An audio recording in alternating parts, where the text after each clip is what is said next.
नमस्कार मित्रों, ज्यामिति के आज के इस वीडियो में हम चतुर्भुज के बारे में पढ़ेंगे।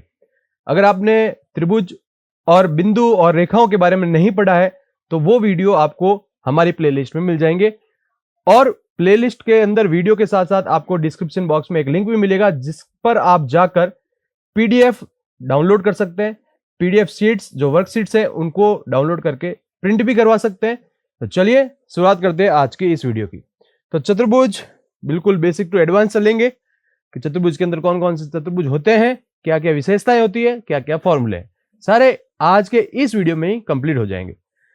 तो चतुर्भुज के अंदर आपको पता है कि चार सरल रेखाएं होती है जिनको अपन क्या बोलते हैं, भुजाएं बोलते हैं। और ये चारों सरल रेखाओं से बनी आकृति को चतुर्भुज बोलते हैं। इसके अंदर चार शीर्ष होते हैं और चार ही क्या होते हैं, अंतःकोण होते हैं। तो अंतःकोणों का योगफल हमेशा कितना होता है, चतुर्भुज के अंतःकोणों का योगफल हमेशा 360 डिग्री होता है। ये हम छोटी क्लासों से पढ़ते आए हैं। आगे चलते हैं और देखते हैं कि कौन कौन से चतुर्भुज होते हैं। तो एक हमारे पास है समलंब चतुर्भुज। ये बिल्कुल अलग चतुर्भुज होता है, इसको अलग रखा है। और यहां पर अपन बात कर रहे हैं समांतर चतुर्भुज की। तो समांतर चतुर्भुज से ही क्या बन जाता है, आयत बन जाता है। समांतर चतुर्भुज को थोड़ा अपडेट करते हैं तो सम चतुर्भुज बन जाता है, और सम चतुर्भुज और आयत को थोड़ा अपडेट करते हैं तो वर्ग बन सकता है। तो इसलिए समांतर चतुर्भुज के नीचे इनको लिखा गया है, क्योंकि एक समांतर चतुर्भुज सम चतुर्भुज बन सकता है। अगर सत्य असत्य प्रकार के क्वेश्चन आते हैं तो ऐसे फंसाते हैं, क्या एक समांतर चतुर्भुज सम चतुर्भुज बन सकता है? हाँ, बन सकता है। अगर समांतर चतुर्भुज में आमने सामने की भुजाएं सारे की सारी बराबर हो जाए तो एक समांतर चतुर्भुज सम चतुर्भुज भी बन सकता है, एक समांतर चतुर्भुज आयत भी बन सकता है। ठीक है, तो ये चीज याद रखिएगा। वर्ग भी बन सकता है, कैसे बन सकता है और क्यों बनेगा वो अपन आगे प्रॉपर्टीज देखेंगे। तो ध्यान रखना है आपको प्रॉपर्टीज के बारे में। सबसे पहले अपने पास आ रहा है वर्ग।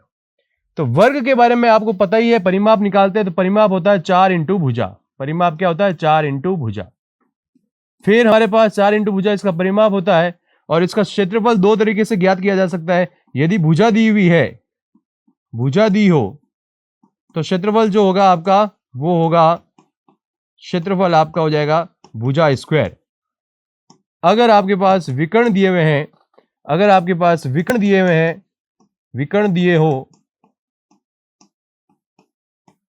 तो आपका क्षेत्रफल बन जाएगा 1/2 विकर्ण का स्क्वायर। ये चीज याद रखिएगा। तो विकर्ण वाला खास करके याद रखिएगा, क्योंकि भुजा स्क्वायर तो सब बच्चों को याद होता है, आसानी से याद रहता है। अब इसकी कुछ विशेषताएं देखते हैं वर्ग की जो आपको याद रखनी है। सबसे पहले तो इसकी चारों भुजाएं क्या होती है, समान होती है। चारों कोण क्या होते हैं, 90 डिग्री के होते हैं। चारों कोण क्या होते हैं, 90 डिग्री के। ठीक है, प्रत्येक विकर्ण समान और एक दूसरे को 90 डिग्री पर समद्विभाजित करते हैं। ये मोस्ट इंपोर्टेंट पॉइंट्स हैं सत्य असत्य में, या फिर प्रॉपर्टी बेस्ड जब क्वेश्चंस आते हैं तो यहां पर फंसते हैं। क्या बोल रहा है, विकर्ण क्या होते हैं, समान होते हैं। विकर्ण क्या होते हैं, इसमें समान होते हैं, विकर्ण समान, और एक दूसरे को कहां पर विभाजित करते हैं, 90 डिग्री पर, 90 डिग्री पर समद्विभाजित करते हैं, समद्विभाजित। ये वर्ड आपको इंपॉर्टेंट याद रखना है, यहां पे फंसते हैं इसके अंदर। मतलब क्या है, यहां पे 90 डिग्री पे बन रहे हैं और समद्विभाजित करने का मतलब है ये और ये आपस में क्या होते हैं, बराबर होते हैं। इस प्रकार से मैंने बता दिया। ठीक है, तो विकर्ण क्या होते हैं, समान होते हैं, और समद्विभाजित होते हैं, इसका मतलब ये बराबर पार्ट्स में होंगे। ठीक है, तो यहां पर ये चीज याद रखिएगा। आगे चलते हैं, अपन देखते हैं आयत के बारे में। तो आयत का परिमाप क्या होता है, आयत का परिमाप आपका सीधा 2 लंबाई प्लस चौड़ाई, और साथ में करेंगे 2 से गुणा। अगर हमारे पास विकर्ण दिए हुए हो तो विकर्ण अगर ज्ञात करना है, विकर्ण ज्ञात करना है, विकर्ण पूछ ले क्वेश्चन में, तो विकर्ण के लिए आपको क्या लगाना है, अंडर रूट में लंबाई का स्क्वायर प्लस चौड़ाई का स्क्वायर, ये लगाना। ठीक है, और क्षेत्रफल आपको पता ही है, लंबाई इंटू चौड़ाई होता है। ये आपकी बेसिक फॉर्मूले, फॉर्मूले साथ साथ में आपको प्रॉपर्टीज याद रखनी चाहिए। इसमें क्या होता है, आमने सामने की भुजाएं बराबर और समांतर होती है, बराबर और समांतर होती है। इसमें क्या ध्यान रखिएगा, चारों भुजाएं समान होती है, और इसमें क्या होती है, आमने सामने की भुजाएं बराबर होती है। प्रत्येक कोण इसमें भी कितने का होता है, 90 डिग्री का होता है। विकर्ण बराबर होते हैं, विकर्ण बराबर होते हैं और समद्विभाजित करते हैं, परंतु 90 डिग्री पर नहीं होते। तो ध्यान रखिएगा, विकर्ण क्या होते हैं, समान होते हैं। विकर्ण यहां पे क्या होते हैं, समान, और 90 डिग्री पर काटते हैं, ये कथन जो है गलत है। 90 डिग्री पर काटते हैं ऐसा नहीं होता है। यहां पर ध्यान रखिएगा समद्विभाजित करते हैं। क्या ध्यान रखिएगा? समद्विभाजित करते हैं, ये पॉइंट याद रखिएगा। समद्विभाजित करते हैं ये राइट है, 90 डिग्री पर काटते हैं ये गलत है। 90 डिग्री पर वर्ग में होता है तो ही काटता है, ध्यान रखिएगा। विकर्ण अगर वर्ग के हैं, देखिएगा वापस बताता हूं, विकर्ण अगर वर्ग के हैं तो 90 डिग्री पर समद्विभाजित करते हैं। अगर आयत में है तो सिर्फ और सिर्फ समद्विभाजित करते हैं, 90 डिग्री पर नहीं करते, ये चीज याद रखिएगा। मोस्ट इंपॉर्टेंट पॉइंट ध्यान रखिएगा। चलते हैं आगे और देखते हैं समांतर चतुर्भुज। तो समांतर चतुर्भुज में क्या होता है? परिमाप वही है आसन भुजाओं का योग, यानी कि 2 लंबाई प्लस चौड़ाई अपन जो कर रहे थे वही कर सकते हैं यहां पर भी, ठीक है ना। आसन भुजाएं वो दी हुई होगी तो आसन भुजाएं, आधार इंटू चौड़ाई, लंबाई इंटू चौड़ाई की जगह आधार इंटू चौड़ाई। तो इसमें ध्यान देने वाली कुछ बातें हैं वो ध्यान रखिएगा। यहां पर क्या होता है? आमने सामने की भुजाएं समांतर और क्या होती है? बराबर होती है। आमने सामने की भुजाएं क्या होती है? समांतर और बराबर। फिर विकर्ण एक दूसरे को क्या करते हैं? समद्विभाजित करते हैं। विकर्ण एक दूसरे को क्या करते हैं? समद्विभाजित। ये चीज याद रखिएगा। यहां विकर्ण बराबर नहीं होते,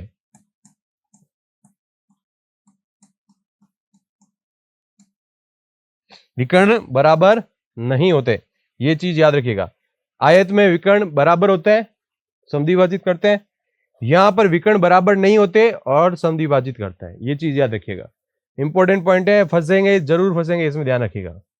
फिर आसन कोणों का योग यहां पे क्या होता है? 180 डिग्री होता है। ये क्या कहना चाहता है वो सुनिएगा। एक समांतर चतुर्भुज बनाता हूं मैं अगले पेज पे, चलिए देखिएगा। एक समांतर चतुर्भुज बनाते हैं और जिससे आपको आइडिया लगेगा कि मैं कहना क्या चाहता हूं। ये हमारे पास एक समांतर चतुर्भुज आ गया, ए बी सी और डी। ये दोनों रेखाएं आपस में बराबर और समांतर है, ठीक है। तो हमें पता है दो समांतर रेखाओं को एक तिर्यक रेखा काटे तो अंत कोणों का योगफल क्या होता है? 180 डिग्री होता है। तो इसका मतलब ये जो कोण है ए और ये जो कोण है बी, कोण ए प्लस कोण बी, ये इनका योगफल कितना हो जाएगा? 180 डिग्री हो जाएगा। कितना हो जाएगा? 180, ठीक है। इसी प्रकार से ये ए और जो सी है, कोण ए और कोण सी, इसी प्रकार से कोण बी और कोण डी, ये जो सम्मुख कोण है ये आपस में इसके अंदर क्या होते हैं? बराबर होते हैं। ये चीज याद रखिएगा, सम्मुख कोण बराबर होता है, ये चीज याद रखिएगा, ठीक है। तो ये मोस्ट इंपॉर्टेंट चीजें हैं, ये प्रॉपर्टीज आपको याद रखनी है, जिससे कभी कभी चित्र वाले क्वेश्चन आते हैं वो आसानी से हो सकते हैं। चलते हैं आगे और देखते हैं समचतुर्भुज को। तो समचतुर्भुज में क्या होती है? चारों भुजाएं बराबर होती है। चारों भुजाएं क्या होती है? बराबर होती है। चारों भुजाएं क्या होती है? बराबर। सम्मुख कोण इसमें भी क्या होते हैं? बराबर होते हैं। सम्मुख कोण इसमें भी क्या होते हैं? बराबर। फिर यहां पर सबसे इंपॉर्टेंट क्या है? विकर्ण 90 डिग्री पर समद्विभाजित करते हैं लेकिन लंबाइयां बराबर नहीं होती है। तो मैं एक चीज याद रखिएगा, चाहे समांतर चतुर्भुज आए, कौन सा चतुर्भुज? समांतर, या आए समचतुर्भुज, इन दोनों में ही जो विकर्ण होते हैं वो बराबर नहीं होते, बराबर नहीं होते। ये मोस्ट इंपॉर्टेंट पॉइंट है, याद रखिएगा।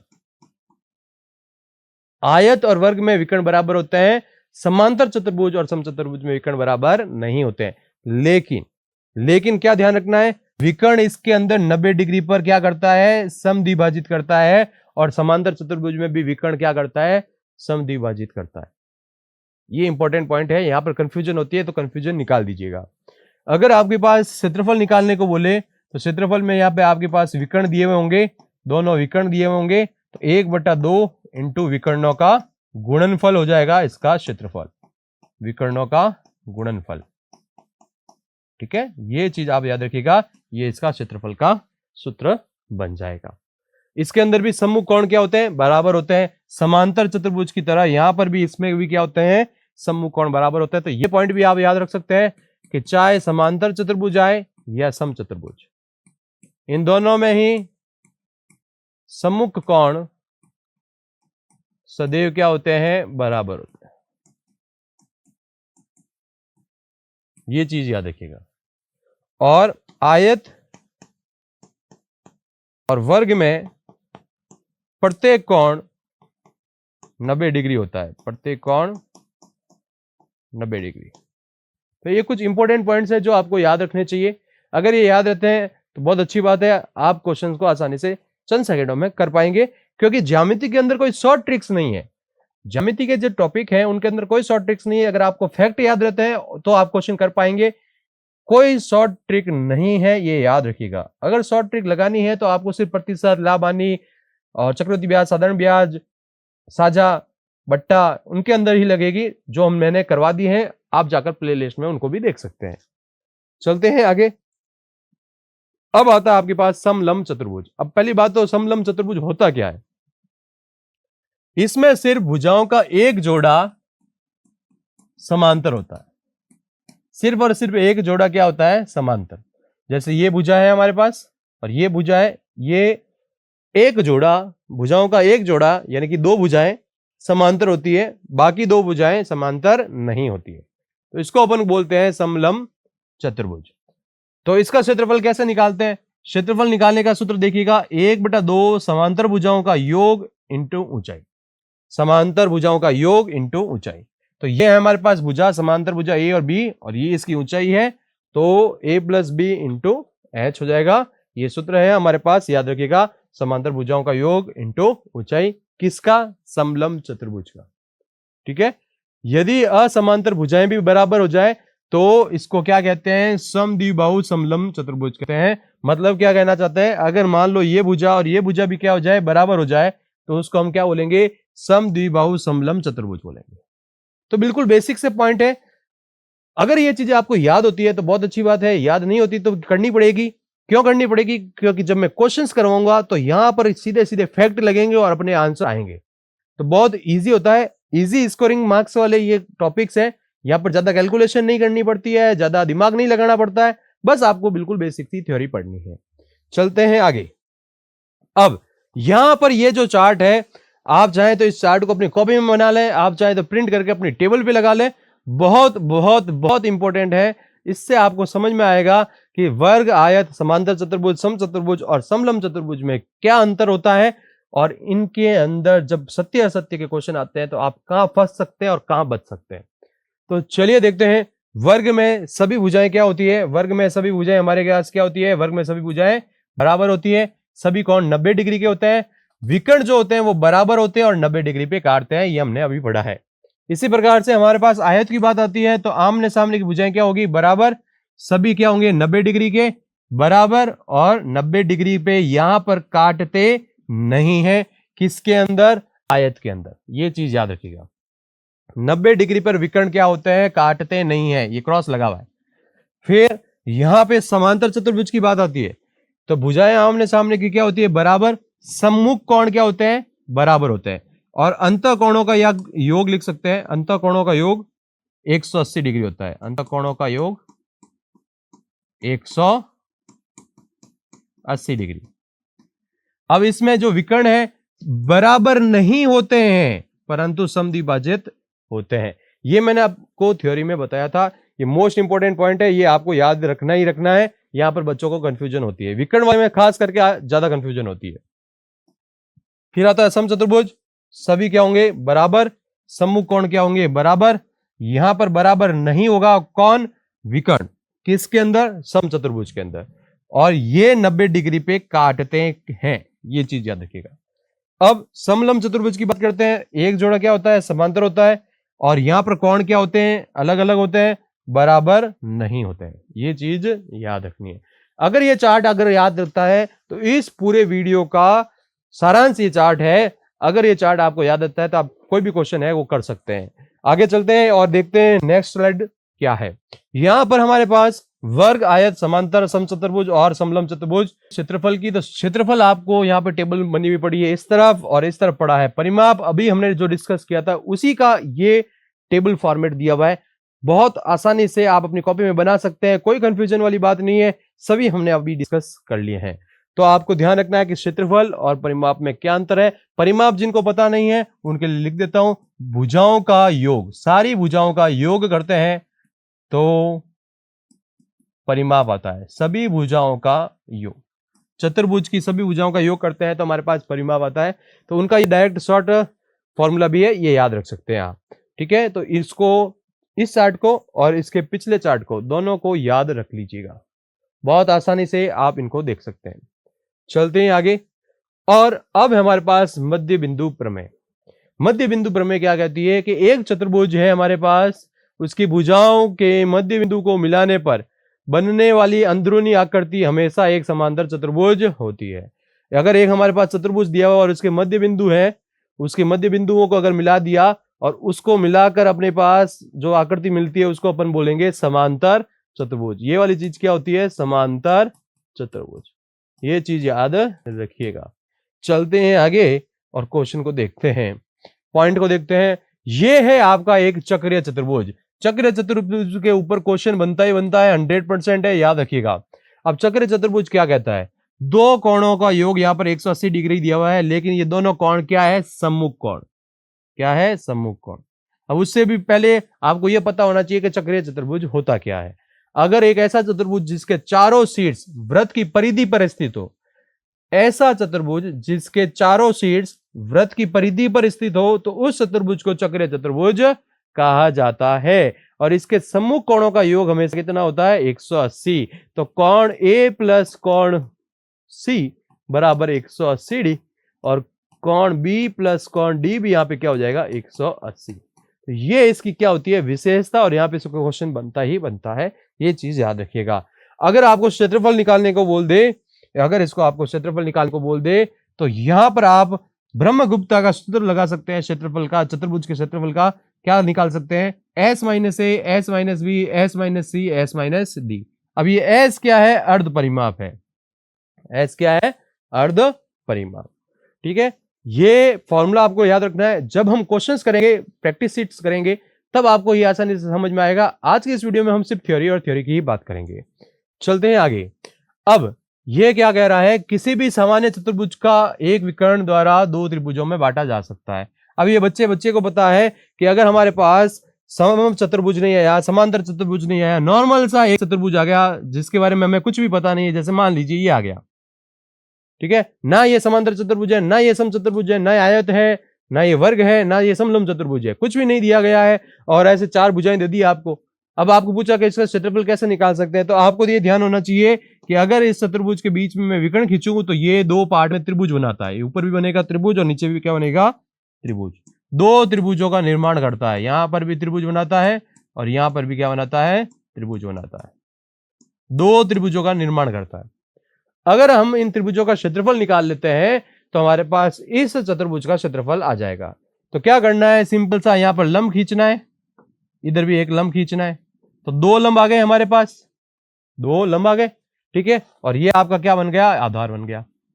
तो हमारे पास क्या होता है? इसका क्षेत्रफल निकालने का सूत्र समांतर चतुर्भुज में 1/2 इंटू डी, यहां पे क्या है? डी यहां पे ये जो विकर्ण है वो है विकर्ण, इंटू डाले गए लंबों का योग, डाले गए परपेंडिकुलर लंबों का योग,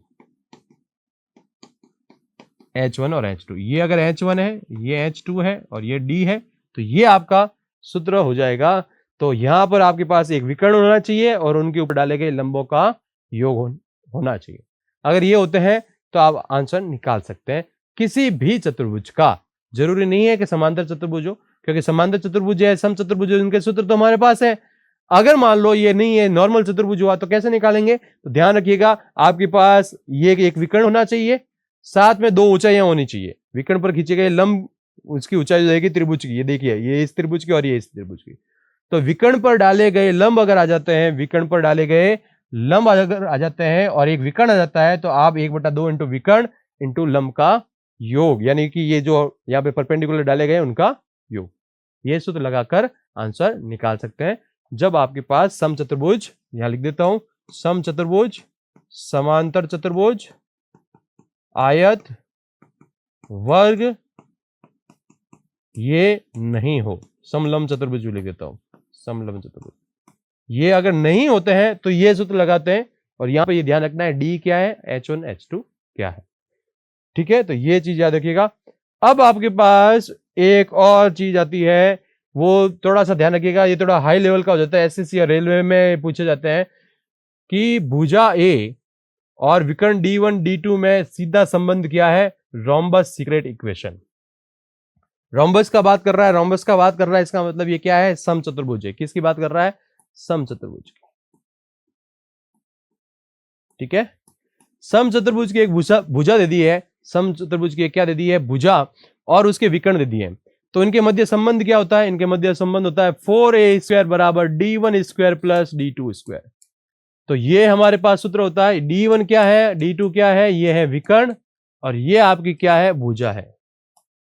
तो ये फॉर्मूला याद रखिएगा, जब डिफिकल्ट क्वेश्चन आएगा, घुमा के क्वेश्चन आएगा, तो ये पूछा जा सकता है। अब ये पूछा कैसे जा सकता है, मैं बता तो एक आपको बताता हूं ऐसे ही, जिससे आपको आइडिया लगेगा इस प्रकार का क्वेश्चन किस प्रकार से बनाया जा सकता है। वहां पर लिखा हुआ आएगा, एक समचतुर्भुज के विकर्ण क्रमशः 3 सेंटीमीटर व 4 सेंटीमीटर है, 3 सेंटीमीटर व 4 सेंटीमीटर है। ठीक है, तो समचतुर्भुज की भुजा ज्ञात कीजिए, समचतुर्भुज की भुजा ज्ञात कीजिए। अब वहां पर ये लिखा हुआ आ गया, तो आप क्या करेंगे, D1 D2 है, यहाँ पे स्क्वायर करके जोड़ेंगे, और यहाँ पे फॉर्मूला जो पड़ा है 4a² बराबर D1² प्लस D2², ये लिखेंगे। ठीक है, तो ये चीज याद रखिएगा। यहां पर आपके पास इस प्रकार से क्वेश्चंस आ जाते हैं, तो आपको ये लगाना है सूत्र और आंसर निकालना है। चलते हैं आगे। तो आज के वीडियो में हमने क्या पढ़ा, चतुर्भुज के प्रकार पढ़े, गुणधर्म पढ़े, क्षेत्रफल और परिमाप सूत्र पढ़े, तुलनात्मक विशेषता पढ़ी, और महत्वपूर्ण प्रमेय भी पढ़े हैं 1-2। आगे हम अगले वीडियो में क्वेश्चंस लेकर आएंगे, जिससे आपको पूरी थ्योरी के साथ क्वेश्चन समझ में आ जाए। मिलते हैं हम नेक्स्ट वीडियो में। Thanks for watching.